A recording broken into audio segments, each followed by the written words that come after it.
ನಮಸ್ತೆ ವೀಕ್ಷಕರೇ, news 18 digital ಕಾಂಟೆಂಟ್ಗೆ ಸ್ವಾಗತ. ನಾನು ಅರುಣ್ ಹೋಗಾರ್. ಚಿನ್ನ ಚಿನ್ನ ಚಿನ್ನ ಈಗಿನ ಕಾಲದಲ್ಲಿ ಬಂಗಾರಕ್ಕೆ ದೊಡ್ಡ ಬೆಲೆ ಇದೆ, ಭಾರಿ ಬೆಲೆ ಇದೆ. ಹೀಗಾಗಿನೇ ಜನ ಚಿನ್ನವನ್ನು ಖರೀದಿ ಮಾಡೋದಕ್ಕೆ ಪರದಾಡುವಂತಹ ಪರಿಸ್ಥಿತಿ ನಿರ್ಮಾಣವಾಗಿದೆ. ಒಂದು ಗುಂಜಿ ಚಿನ್ನವನ್ನು ಪರ್ಚೇಸ್ ಮಾಡಬೇಕಂದ್ರೂ ಕೂಡ ಹೆಣಗಾಡುವಂಥ ಸ್ಥಿತಿ ಇದೆ. ಅಷ್ಟರ ಮಟ್ಟಿಗೆ ಬೆಲೆ ಗಗನಕ್ಕೇರಿದೆ.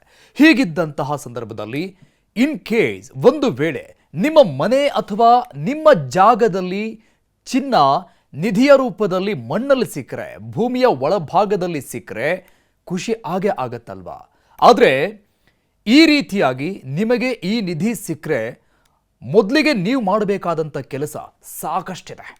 ಅದರಲ್ಲೂ ಕೂಡ ಇನ್ನೂ ಒಂದು ಹೆಜ್ಜೆ ಮುಂದೆ ಹೋಗಿ ನಿಧಿ ಸಿಕ್ಕು ಆ ವಿಚಾರವನ್ನು ಯಾರಿಗೂ ತಿಳಿಸದೇನೆ ಮತ್ತು ಅದನ್ನು ನಿಮ್ಮ ಮನೆಯಲ್ಲೇ ಇಟ್ಕೊಂಡು ಅದನ್ನು ನೀವೇ ಸ್ವಂತಕ್ಕೆ ಉಪಯೋಗ ಮಾಡಿಕೊಳ್ಳೋಣ, ನಾವು ಶ್ರೀಮಂತರಾಗ್ಬಿಡೋಣ ಅಂತ ಮಾರಾಟ ಮಾಡೋದಕ್ಕೆ ಪ್ರಯತ್ನವನ್ನು ಮಾಡಿದರೆ ಅದಕ್ಕೆ ಸಾಲು ಸಾಲು ಸಂಕಷ್ಟಗಳು ಕೂಡ ಗ್ಯಾರಂಟಿಯಾಗಿದ್ದಾವೆ. ಅದಕ್ಕೆ ಆ್ಯಕ್ಟ್ ಇದೆ. ಹಾಗಾದರೆ ನಿಧಿ ಸಿಕ್ಕರೆ ಮೊದಲಿಗೆ ಏನು ಮಾಡಬೇಕು ಅನ್ನುವಂಥ ವಿವರಣೆಯನ್ನು ಈ ಒಂದು ವಿಡಿಯೋದಲ್ಲಿ ನಾನು ತಿಳಿಸ್ತಾ ಹೋಗ್ತೀನಿ. 1878ರ ಕಾನೂನು ಹೇಳೋದೇನು ಈ ಸಂಬಂಧಪಟ್ಟಂಗೆ ನೋಡಿ. ಇತ್ತೀಚೆಗೆ ಕಳೆದ ಒಂದು 15 ದಿನಗಳಿಂದ ಈಚೆಗೆ ಗದಗ ಜಿಲ್ಲೆಯ ಲಕ್ಕುಂಡಿ ಅನ್ನುವಂಥ ಗ್ರಾಮದಲ್ಲಿ ನಿಧಿ ಸಿಕ್ಕು ಅದಾದ ಮೇಲೆ ಆದಂಥ ಒಂದಿಷ್ಟು ಬೆಳವಣಿಗೆಗಳು. ಈಗ ಸರ್ಕಾರನೇ ಅಲ್ಲಿ ಅಂದರೆ ಆ ಖಾಸಗಿ ಜಾಗದಲ್ಲಿ ಈ ರೀತಿ ನಿಧಿಗಳು ಸಿಕ್ಕಂಥ ಸಂದರ್ಭದಲ್ಲಿ ಅಲ್ಲಿ ಅದನ್ನು ಆಕ್ಯುಪೈಡ್ ಮಾಡ್ಕೊಳ್ಳುತ್ತೆ ಸರ್ಕಾರ. ಈಗ ಲಕ್ಕುಂಡಿ ವಿಚಾರಕ್ಕೆ ಸಂಬಂಧಪಟ್ಟಂಗೆ ನೋಡ್ತಾ ಹೋದರೆ ಆ ನಿಧಿಯನ್ನು ಸರ್ಕಾರಕ್ಕೆ ಒಪ್ಪಿಸಲಾಯಿತು. ಅದಾದಮೇಲೆ ಅಲ್ಲಿಗೆ ಉತ್ಖನನ ಪ್ರಕ್ರಿಯೆಗಳು ನಡೀತಾ ಇದೆ. ಆದರೆ ಈ ರೀತಿ ಖಾಸಗಿ ಜಾಗದಲ್ಲಿ ನಿಧಿಗಳು ಸಿಕ್ಕಂಥ ಸಂದರ್ಭದಲ್ಲಿ ಅಂದರೆ ನಿಮ್ಮಂಥವರ ಮನೆಯ ಪಾಯ ಅಗೆಯುವಂಥ ಸಂದರ್ಭದಲ್ಲಿ ಅಥವಾ ಬೇರೆ ಯಾವುದೋ ಮೂಲದಲ್ಲಿ ನಿಧಿ ಸಿಕ್ಕರೆ ಅದರ ಮಾಲೀಕತ್ವ ಯಾರಿಗೆ ಅನ್ನುವಂಥ ಚರ್ಚೆ. ಅಂದರೆ ಅದು ಯಾರಿಗೆ ಸೇರಬೇಕಾಗಿದ್ದು, ಅದರ ಓನರ್ ಯಾರಾಗ್ತಾರೆ, ನಾವು ಸರ್ಕಾರ ಕೊಟ್ಟು ಬಿಡಬೇಕಾ, ಯಾಕಂದರೆ ನಮ್ಮ ಜಾಗದಲ್ಲಿ ಸಿಕ್ಕಿದೆ ಅಲ್ವಾ, ಏನು ಮಾಡಬೇಕು, ಈ ರೀತಿಯಾದಂಥ ಪ್ರಶ್ನೆಗಳಿರುತ್ತೆ. ಖಾಸಗಿ ಸ್ಥಳದಲ್ಲಿ ನಿಧಿ ಸಿಕ್ಕರೆ ಅದನ್ನು ಸರ್ಕಾರಕ್ಕೆ ತಿಳಿಸ್ಬೇಕಾ, ಅದು ಸರ್ಕಾರದ ಪಾಲಾಗತ್ತಾ? ಈ ಬಗ್ಗೆ ಈ ಒಂದು ಕಾನೂನೇನಿದೆ ಆ ಒಂದು ಕಾನೂನು ಏನು ಹೇಳುತ್ತೆ ಅನ್ನುವಂತಹ ಡೀಟೇಲ್ಸ್ ನೋಡ್ತಾ ಹೋಗೋಣ. ನೋಡಿ, ನಿಮ್ಮ ಜಾಗದಲ್ಲಿ ಚಿನ್ನದ ನಾಣ್ಯ ತುಂಬಿರುವಂಥ ನಿಧಿ ಇದೆ. ಅದು ನಿಮಗೆ ಸಿಗಬೇಕಾದ್ರೆ ಹೋಮ ಮಾಡಬೇಕು, ಹವನ ಮಾಡಿಸ್ಬೇಕು ಅಂತ ಜನರನ್ನು ಯಾಮಾರಿಸಿದಂಥ ಎಷ್ಟೋ ಅನೇಕ ಉದಾಹರಣೆಗಳನ್ನು ನಾವು ನೋಡಿದ್ದೇವೆ ಮತ್ತು ಕೇಳಿದ್ದೇವೆ. ಈ ನಿಧಿಗಾಗಿ ನರಬಲಿಯನ್ನು ಕೊಡೋಕ್ಕೂ ಕೂಡ ಮುಂದಾದಂಥ ದುಷ್ಟರ ಕಥೆಗಳು ಕೂಡ ಸಾಕಷ್ಟಿದೆ ನಮ್ಮ ಕಣ್ಮುಂದೆ. ಆ ರೀತಿಯಾದಂಥ ಅನೇಕ ಕಥೆಗಳನ್ನು ನಾವು ಕೇಳಿದ್ದೀವಿ. ಆದರೆ ಗದಗ ಜಿಲ್ಲೆ ಲಕ್ಕುಂಡಿಯಲ್ಲಿ ಪತ್ತೆಯಾದಂತಹ ಚಿನ್ನದ ವಿದ್ಯಮಾನದ ನಂತರದಲ್ಲಿ ಈಗ ಒಂದಿಷ್ಟು ಚರ್ಚೆಗಳಿದೆ, ಅನುಮಾನಗಳಿದೆ. ಇದರ ಮಾಲೀಕತ್ವ ಯಾರಿಗೆ ಅನ್ನುವಂಥ ಚರ್ಚೆ ದೊಡ್ಡ ಮಟ್ಟದಲ್ಲಿ ಈಗ ಆರಂಭ ಆಗಿದೆ. ನಮ್ಮ ಮನೆಯಲ್ಲಿ ಸಿಕ್ಕರೆ ನಾವೇನು ಮಾಡಬೇಕು ಅನ್ನುವಂಥ ಅರ್ಥದಲ್ಲಿ ಗದಗ ಜಿಲ್ಲೆ ಲಕ್ಕುಂಡಿ ಗ್ರಾಮಕ್ಕೆ ದೊಡ್ಡ ಇತಿಹಾಸನೇ ಇದೆ. ಜಿಲ್ಲಾ ಕೇಂದ್ರ ಗದಗ ಸಿಟಿಯಿಂದ ಕೇವಲ 10-11 ಕಿಲೋಮೀಟರ್ ದೂರದಲ್ಲಿ ಗ್ರಾಮ ಇದೆ ಲಕ್ಕುಂಡಿ ಗ್ರಾಮ.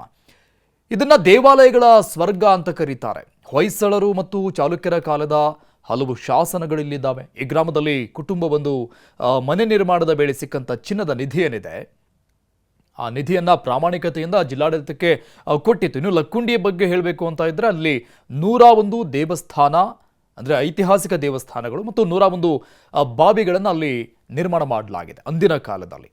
ಈಗ ಬೆರಳೆಣಿಕೆಯಷ್ಟು ಅವು ಉಳಿದುಕೊಂಡಿದ್ದಾವೆ. ಸೊ ಈ ಒಂದು ಪ್ರಕರಣ ಏನಿದೆ ನಿಧಿಯನ್ನು ಕೊಟ್ಟಿರುವಂತಹ ಪ್ರಕರಣ, ಇದಕ್ಕೀಗ ಟ್ವಿಸ್ಟ್ ಮೇಲೆ ಟ್ವಿಸ್ಟ್ಗಳು ಸಿಗ್ತಾ ಇದೆ. ನಿಧಿ ಇರುವ ಜಾಗವನ್ನು ನಾಗರಹಾವು ಕಾಯ್ತಾ ಇರುತ್ತೆ. ಇಂತಹ ನಿಧಿಯನ್ನು ಸ್ವಂತಕ್ಕೆ ಬಳಸ್ಕೊಂಡ್ರೆ ತೊಂದರೆ ಮೇಲೆ ತೊಂದರೆ ಬರುತ್ತೆ ಅನ್ನೋ ಭೀತಿ ಇದೆ, ಅಲ್ಲಿನ ಜನ ಹೇಳ್ತಾ ಇದ್ದಾರೆ. ಈಗ ನಿಧಿ ಸಿಕ್ಕಂಥ ಭೂಮಿಯ ಮಾಲೀಕ ಗದಗ ಜಿಲ್ಲಾಡಳಿತಕ್ಕೆ ಚಿನ್ನವನ್ನು ಹಸ್ತಾಂತರ ಮಾಡಿದ್ದಾಯಿತು. ಪ್ರಾಮಾಣಿಕರು ಸಿಗೋದೇ ಅಪರೂಪ ಅನ್ನುವಂಥ ಈ ಕಾಲದಲ್ಲಿ ಅಸಲಿಗೆ ಆ ಕುಟುಂಬ ನಿಧಿಯನ್ನು ಸರ್ಕಾರಕ್ಕೆ ಹಸ್ತಾಂತರ ಮಾಡಬೇಕಾಗಿತ್ತಾ, ಅವರೇ ಇಟ್ಕೊಳ್ಬಹುದಾಗಿತ್ತಲ್ವಾ ಅಂತ ಒಂದಿಷ್ಟು ಜನ ಇಂಟರ್ನೆಟ್ನಲ್ಲಿ ಸಾಮಾಜಿಕ ಜಾಲತಾಣದಲ್ಲಿ ಕಮೆಂಟ್ ಹಾಕಿದ್ದನ್ನು ಕೂಡ ನಾವು ನೋಡಿದ್ದೇವೆ. ತಾವೇ ಬಳಸ್ಕೊಳ್ಬಹುದಾಗಿತ್ತಲ್ಲ ಅಂತ. ನಮ್ಮ ನೆಲದ ಕಾನೂನು ಈ ಸಂಬಂಧಪಟ್ಟಂಗೆ ರೂಪಿಸಿರುವಂಥ ನಿಯಮವೇನು, ಆ ಕಾನೂನು ಏನು ಹೇಳುತ್ತೆ, ಟ್ರೆಜರ್ ಆ್ಯಕ್ಟ್ ಏನು ಹೇಳುತ್ತೆ?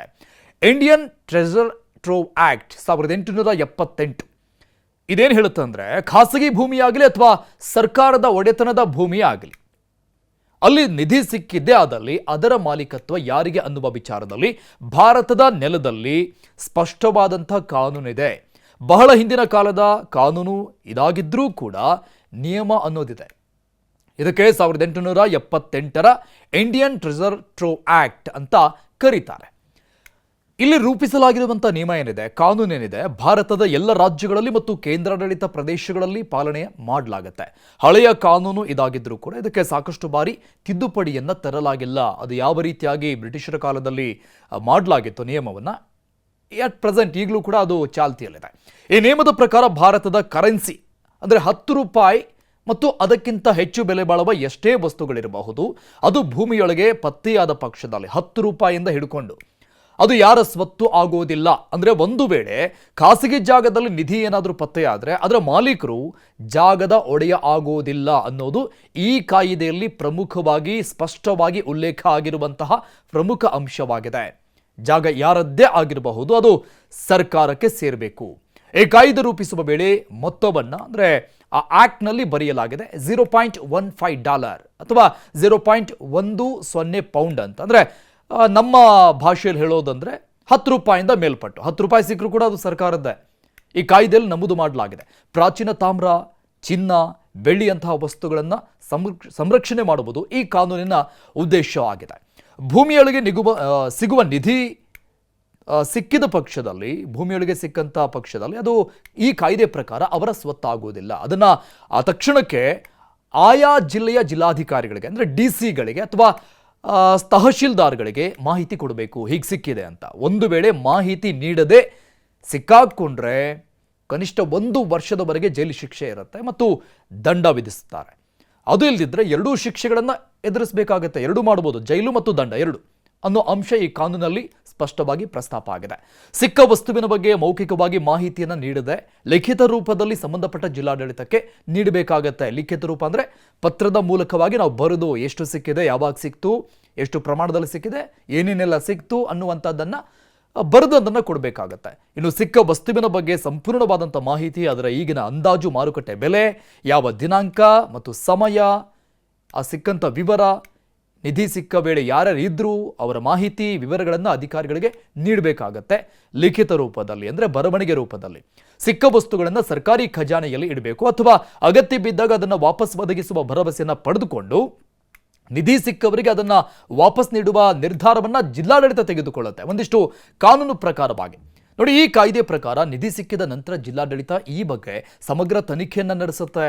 ಅದನ್ನು ಇಟ್ಕೊಂಡು ಸುಮ್ಮನೆ ಕೂರುವುದಿಲ್ಲ. ನಿಧಿಯ ನಿಜವಾದ ಮಾಲೀಕರು ಯಾರು ಅಂತ ಸಾಬೀತುಪಡಿಸುವ ಅಂಶಗಳು ಅಥವಾ ದಾಖಲೆಗಳು ಇದ್ದಾವಾ ಅನ್ನೋದನ್ನು ಪರಿಶೀಲನೆ ಮಾಡುತ್ತೆ.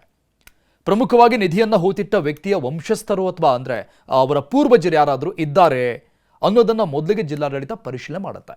ಒಂದು ವೇಳೆ ನಿಧಿಯ ಮಾಲೀಕತ್ವವನ್ನು ರುಜುವಾತುಪಡಿಸುವ ದಾಖಲೆಗಳು ಇಲ್ಲದೆ ಇದ್ದರೆ ಅಥವಾ ನಿಧಿ ಸಿಕ್ಕಂಥ ವ್ಯಕ್ತಿಯು ಹೇಳುವ ಅಂಶದಲ್ಲಿ ಸತ್ಯಾಂಶ ಇದೆ ಅನ್ನೋದರ ಬಗ್ಗೆ ಸಂದೇಹವಿದ್ರೆ, ಡೌಟ್ ಇದ್ರೆ ಆ ನಿಧಿಯನ್ನು ಮಾಲೀಕರಹಿತ ನಿಧಿ ಅಂತ ಘೋಷಣೆ ಮಾಡಲಾಗುತ್ತೆ. ಆಗ ಅದನ್ನು ಸರ್ಕಾರಕ್ಕೇನೆ ಅಂದರೆ ಈ ಟ್ರೆಜರ್ ಆಕ್ಟ್ ಏನಿದೆ, ಈ ಆಕ್ಟ್ ಪ್ರಕಾರವಾಗಿ ಸರ್ಕಾರದ ಖಜಾನೆಯಲ್ಲೇ ಇಡಲಾಗುತ್ತೆ. ಸೊ ಈ ಒಂದು ಆಕ್ಟ್ 1878ರ ಟ್ರೆಜರ್ ಆಕ್ಟ್ ಏನಿದೆ, ಇದು ಈ ರೀತಿಯಾದಂತಹ ಮಾಹಿತಿಯನ್ನು ಕೊಡುತ್ತೆ. ಇನ್ ಕೇಸ್ ಖಾಸಗಿ ವ್ಯಕ್ತಿ ಆಗಿರ್ಬೋದು ಅಥವಾ ಸರ್ಕಾರಿ ಜಾಗದಲ್ಲಿ ಸಿಗುವಂಥ ನಿಧಿ ಆಗಿರ್ಬೋದು, ಸಿಕ್ಕಂಥ ನಿಧಿ ಪ್ರತಿಯೊಂದು ಕೂಡ 10 ರೂಪಾಯಿ ಮೇಲ್ಪಟ್ಟ ಯಾವುದೇ ವಸ್ತು ಆದರೂ ಕೂಡ ಅದು ಸರ್ಕಾರದ ವಸ್ತು ಆಗಿರುತ್ತೆ. ಸೊ ಈ ರೀತಿಯಾಗಿ ಈ ಆಕ್ಟ್ ಹೇಳುತ್ತೆ. ನಿರ್ಭೀತ, ನಿಷ್ಪಕ್ಷಪಾತ, ವಿಶ್ವಾಸಾರ್ಹ ಸುದ್ದಿಗಳಿಗೆ ಮತ್ತೊಂದು ಹೆಸರಾಗಿರುವ News18 ಕನ್ನಡ ಈಗ ಆಪ್ನಲ್ಲೂ ಲಭ್ಯವಿದೆ. ದಯವಿಟ್ಟು ಇಲ್ಲಿರುವ QR ಕೋಡ್ ಸ್ಕ್ಯಾನ್ ಮಾಡಿಕೊಂಡು ಆಪ್ ಡೌನ್ಲೋಡ್ ಮಾಡೋದನ್ನ ಮರಿಬೇಡಿ. ನಿಮ್ಮ ಬೆಂಬಲ ಹೀಗೆ ಸದಾ ನಮ್ಮೊಂದಿಗಿರಲಿ. ಧನ್ಯವಾದ.